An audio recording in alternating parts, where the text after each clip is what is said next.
Welcome, grognards, to this one-off video talking about combat in Shadow Empire.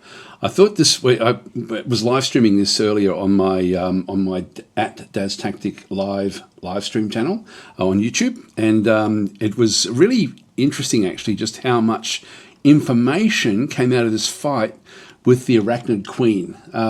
In that particular series, I'm going to be doing my long form live streams on the at DasTactic live channel rather than this channel. But when I get something like this where it's sort of more instructional or informational or just a one-off type thing, I then want to actually have more curated type videos here.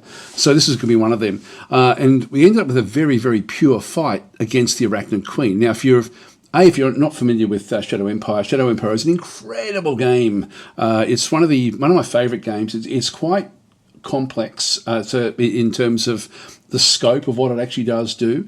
I consider it a war game first, and then a RPG / city builder / 4X after all of that. But like you could argue, that for all those different things, there's a lot in the game, like a hell of a lot in the game.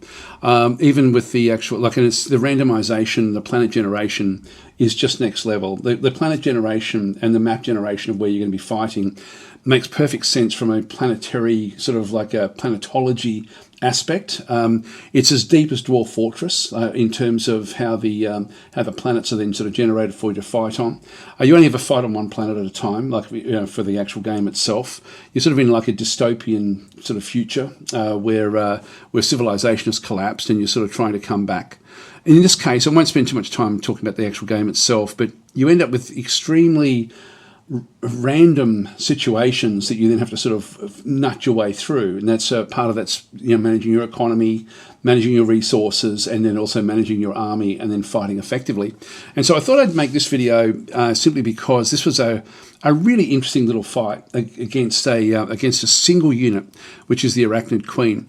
Now, if you're sort of like someone who's played Shadow Empire in the past, and you haven't sort of been back to it for a little while, the Arachnids have had a big resurgence, or a lot of work done on them to sort of change them. You can see I've got these are all Arachnids down through here.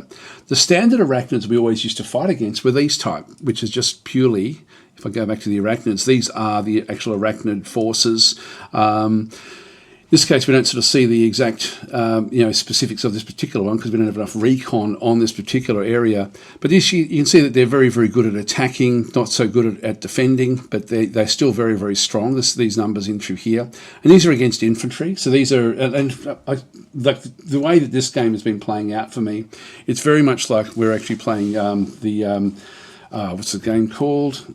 Starship Troopers, like we're actually going up against the various bug forces, and this is one of these situations where we're now going to go after the Queen Bug, who happens to be sort of like in these it's just stationary in all these different sand dunes, and we've now found her and we're going to be attacking her. But these are the basic Arachnids, so arachnid beasts with a very hard carapace and a extremely high level of aggression.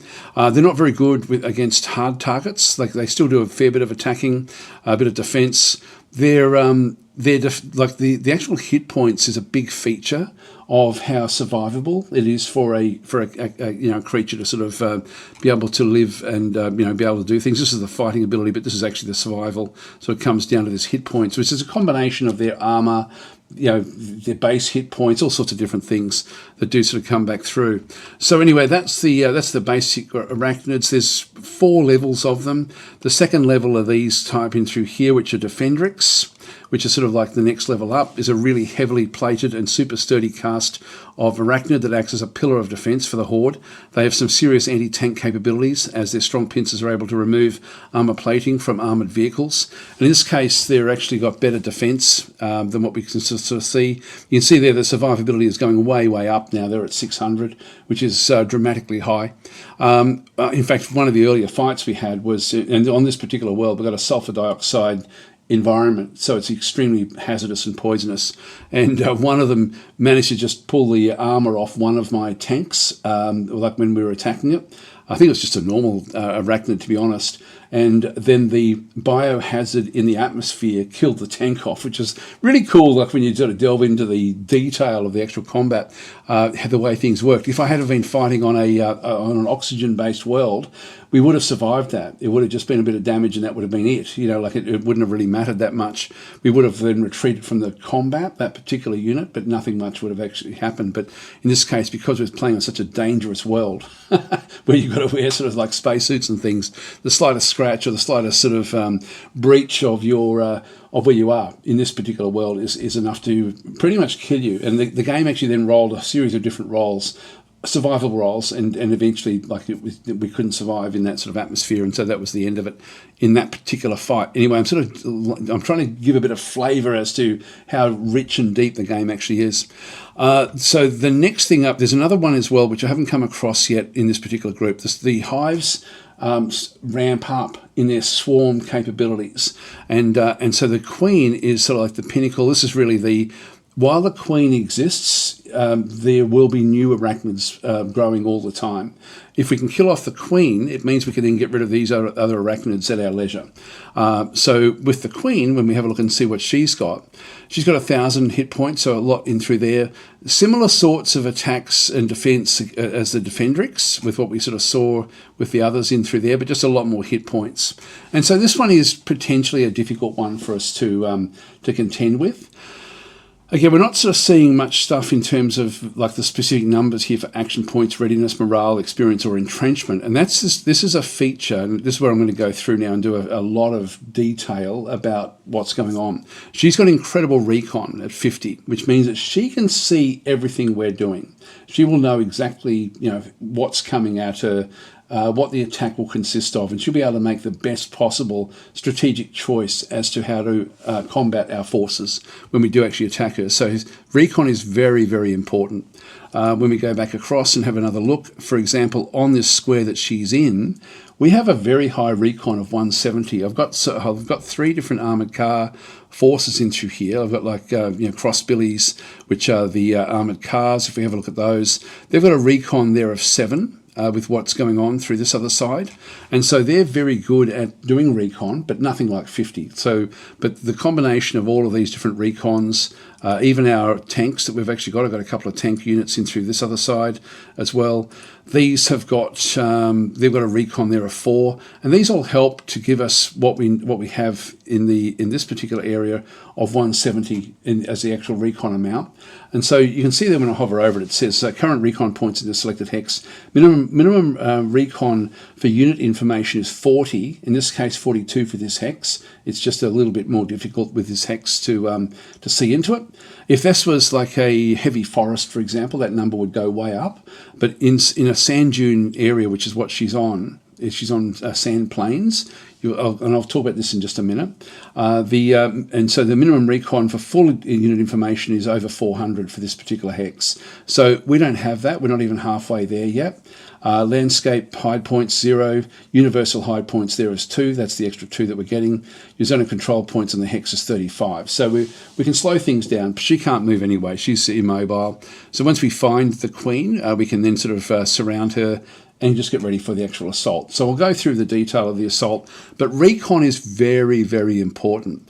And typically, like if we have a look at this one down here, for example, I've got a recon of 60-ish, so I've only just got enough information to get very, very superficial information about that one. This one here might be at 76, this one here with only the tank is at 43, so only just getting enough information to get basic unit information with what's going on with those.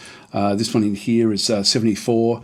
Back up here with only infantry around it is only 57. So, but you can see down with this one surrounded, we do actually have a fairly high number.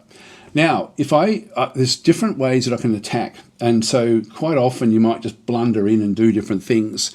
But if you treat the assault of a unit in a very specific order, you're going to do fairly well. When we look at the Queen, we can get some guesstimates on the critical information that's going on with the actual Queen herself back over here. Now we can always sort of see what the numbers are of what we should be fighting when we actually go up to and go into the actual fight with her. And we can see through there, if I just hover over that one, versus infantry, she's can defend at 300. Versus guns, she can defend at 300. Against motorised tanks and walkers, she only defends at 75. So attacking with the motorised units and the tank units, in fact, the armoured cars are considered tanks for this as well, then we end up with a fairly strong attack coming in against her. And then we've got low altitude aircraft and high altitude aircraft. She's got no real defence against those. She can't fight back against aircraft.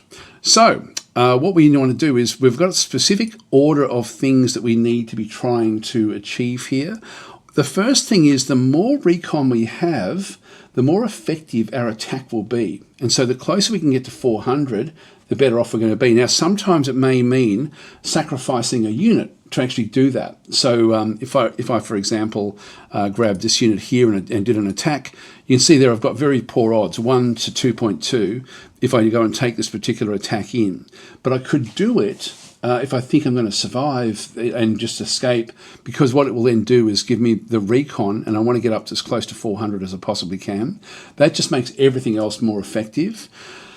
And so, yeah, with what we actually end up having, I'll just cancel that. But that would be an option. Would be to sort of go in with that sort of attack, just to test the waters, because the higher the level is that we go in with, the more we're going to then know.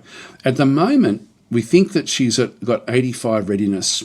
Now, readiness is a multiplier of how effective her combat ability is going to be. If she defends at 300 and you've got an 85 readiness, it's going to be 85% of 300 is what she'll defend with.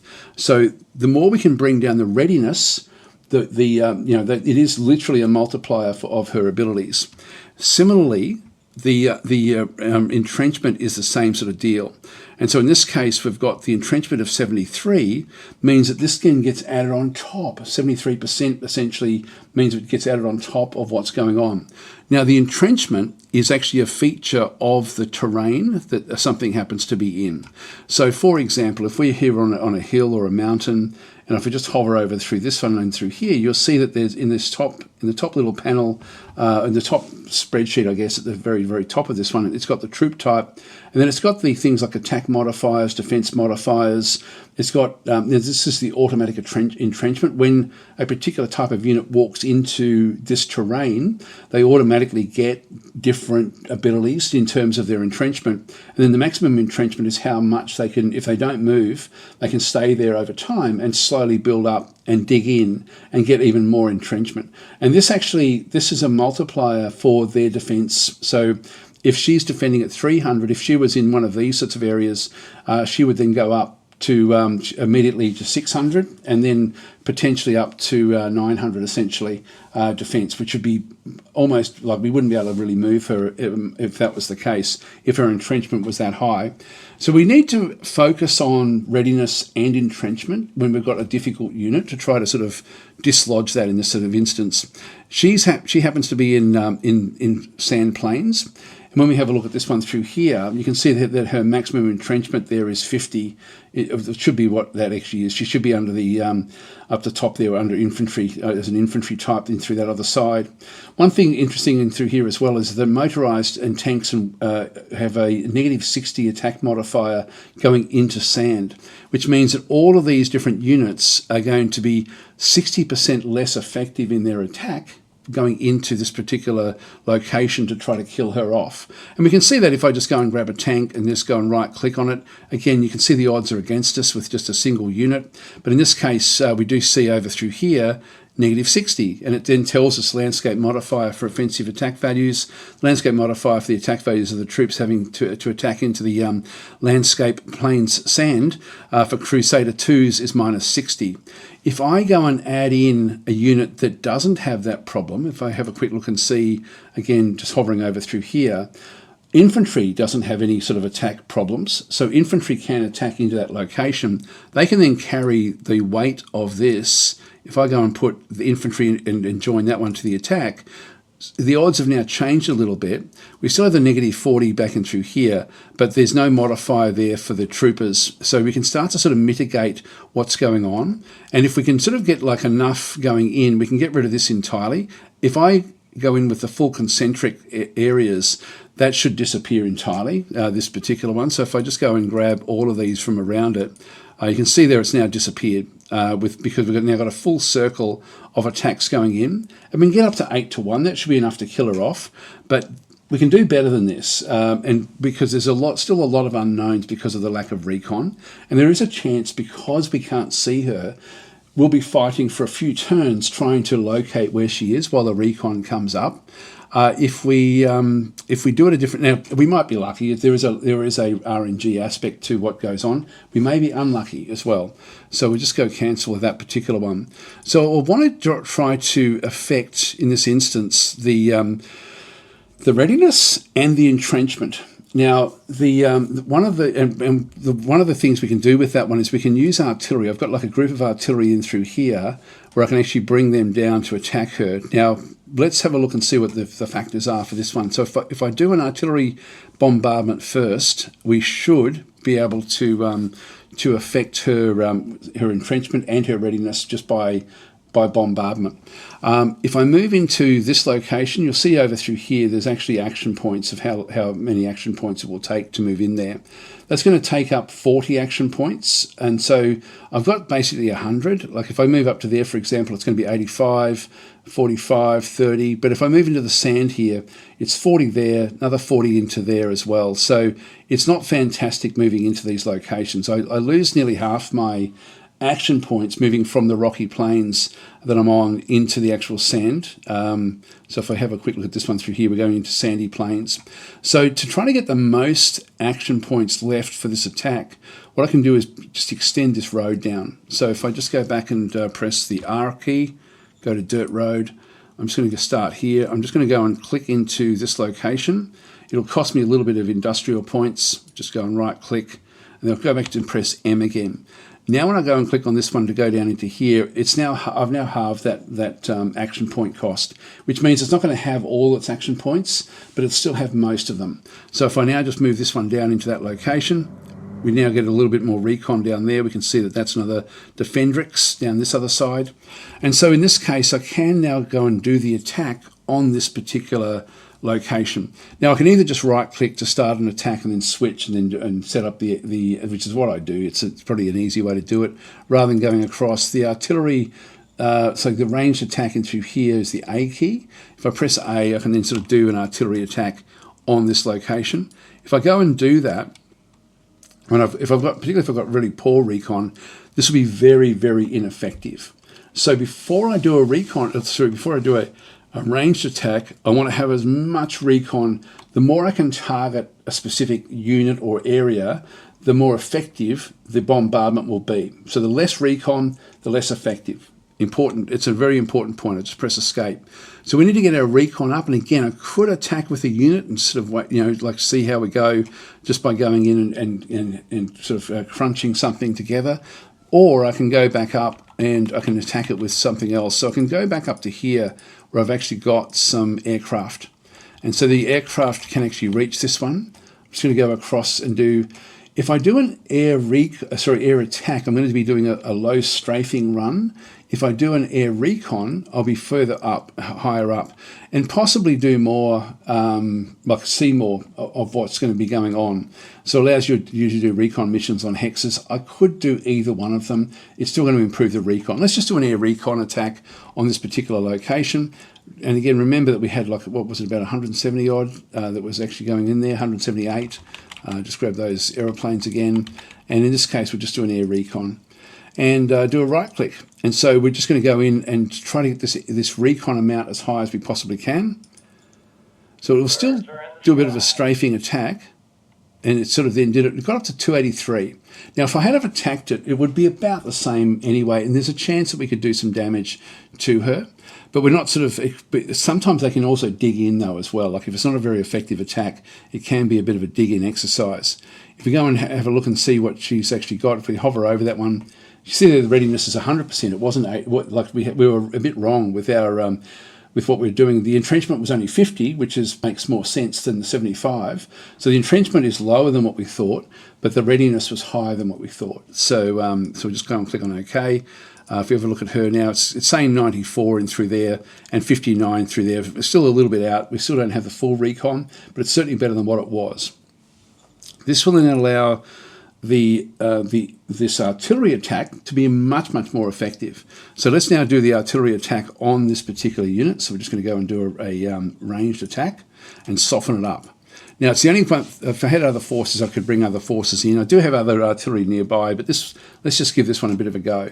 So what we're focusing here is you can get kills, you can be a bit lucky, but the main benefit of this attack is to soften up the target and sort of remove the entrenchment, or to nullify part of the entrenchment, and also to take the readiness down. So we do a range of different things. We're getting hits. Every little white nut line that we see through there is a hit. So we've got 4 hits that have come back through. It's round 7. And we did 8 rounds. And we actually got 6, 7 hits on the Queen. We can see down through there that she actually got really agitated and tried to retreat. So forced retreat in progress of retreating. Look at the readiness now. It's dropped down from 100 to 1. So she's extremely open now, and entrenchment went from 50 to 0. So at the end of all of that bombardment, she's been so frazzled with what's going on, she's now going to fight so much less effectively against our forces. This is very important. Like, we did get hits, but not kills. We can get lucky with a kill, but it's not really going to be the factor in this case.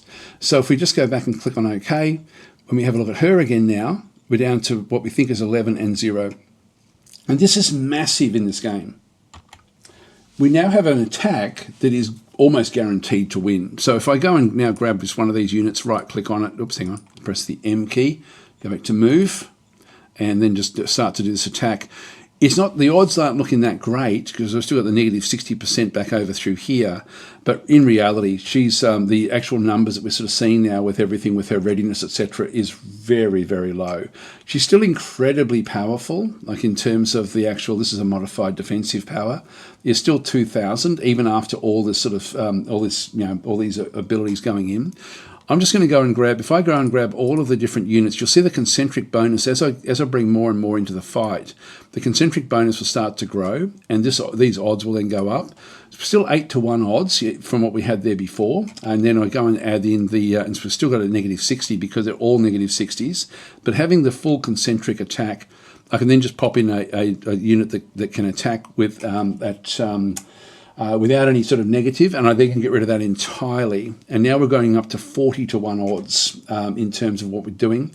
We can see what's going on. The recon ability in through here is at 283, so a very high recon, and so we've got like a very strong attack with what's going in with these different units. I could get rid of some of these units, but these are all going to be, like having the full circle going in. In fact, if I got rid of some, you'll start to see that the landscape modifier units will actually end up playing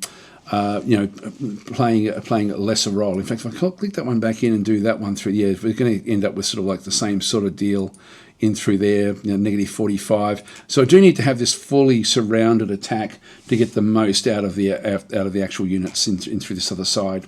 And so she's still got her modified attack value there of 2,221, but we've got our modified attack value now with all of these different concentric modifiers, no real negatives, different leadership, etc. We end up with the total amount of 170,000 versus 2,000. Which is giving us the 40 to 1 attack. If I then just do the attack at this point in time, she really shouldn't last very long at all. So being attacked, she's trying to retreat, and she basically gave up in the very first round. You can see there, most of our guys got hits straight away because they knew exactly where she was. If we had had low recon, we would have had to spend time in the attack to do damage. In fact, how long did that one take? We did it in 3 rounds. Now, the way it works is usually the first couple of rounds are to close the gap, particularly if you're using infantry to do your attacks. And then and we got a breakthrough there. And in the end, she has fallen through this other side if we have a bit of a look. So she's retreating and then capitulates at the very, very end there. And then she's killed basically by our forces at that point in time. So that is how to soften up and conduct an attack in Shadow Empire. It illustrates it really nicely, just because we're really just looking at one powerful unit to actually as a target of the attack. Hope this has been helpful. If you are if you do play the game, or if you're interested in the game, it is an important series of things to consider for when you are attacking. Recon, super important. Softening up if they've got entrenchment, or if they've got, if their readiness is really, really high, so you can use your artillery for that. It can be very one-sided, so you don't need to worry about wasting all your ammunition and things with artillery, because it is quite expensive with that. And then finally, trying to get as many concentric attacks as you possibly can on a hard target is important. If you're playing the game where you've got a line of forces and you're trying to sort of break through, again, you need to soften up a particular point to try to do your breakthrough, so you can then start to surround units and finish them off that way. Anyway, hope that's been helpful. I'll catch you next time. Please like and subscribe, and also please, if you are interested in this whole series where we've been really just trying to fight these bugs the whole time, there is actually a whole playlist now on my new channel, which is, again, youtube.com/@DasTactic Live. There's a link in the description. Thanks for watching.